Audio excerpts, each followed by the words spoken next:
এভাবেই ছিঁড়ে মারিয়ে নষ্ট করা হচ্ছে হাওরের দিগন্ত জুড়ে সৌন্দর্য ছড়ানো স্পাইডার ফুল। কয়েকদিন আগেও বেগুনি আর গোলাপির মিশেলে রাঙা ফুলগুলো সৌন্দর্য ছড়াতো, আকর্ষণ করত মানুষকে। এখন সে ফুলই হচ্ছে পদদলিত।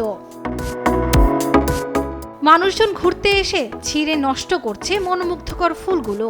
আর টিকটকার, ইউটিউবার ও কন্টেন্ট ক্রিয়েটরদের যন্ত্রণা তো আছেই। উচিত না ফুল ছিঁড়াটা। ফুল ছিঁড়ছি বর্তমানে, এখন আর ফুল নাই। অঙ্কার এই যে ফুল আছে এটা ছিল আর অঙ্কার কিছু আর। আমরা ফুল ছিঁড়ছি কয়েকটা ছবি তুলবো এটার জন্য, আর বাড়িতে কিছু নিয়ে যাবো।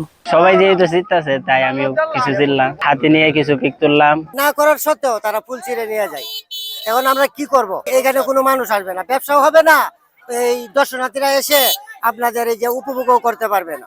হাওরের বুকে নিজেকে মেলে ধরা এই ফুলের ভিডিও সামাজিক যোগাযোগ মাধ্যমে বেশ আলোচিত হয় কয়েক সপ্তাহ আগে। এটাই যেন কাল হয়েছে প্রকৃতির এই অপরূপ সৌন্দর্যের। ভিগো ওয়্যার গার্ড প্রয়োজন মতো বাঁকানো যায়, অধিক চাপেও ভাঙে না। ভিগো।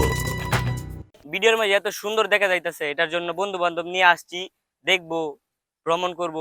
আয়সা দেখি মানুষের চিরা চিরা ফুল হয়ে যাইতেছে গা। ফুল অনেক সুন্দর ফুল, মানে অনেক মাইলের মাইল উদা খালি ফুল আর ফুল। এটা ফুল, ফুলের নাম কি এটা আমি জানি না, কিন্তু ফুল অনেক ভালো লাগে দেখি। আমরা সকলে এটা সচেতন থাকা দরকার যে এই গাছরা ফুলের গাছগুলো যাতে ক্ষতিগ্রস্ত না হয়, এদিকে আমরা লক্ষ্য রাখি। মাকড়সা ফুল নষ্ট করার বিরুদ্ধে ব্যবস্থা নেওয়ার কথা জানিয়েছেন কৃষি কর্মকর্তা।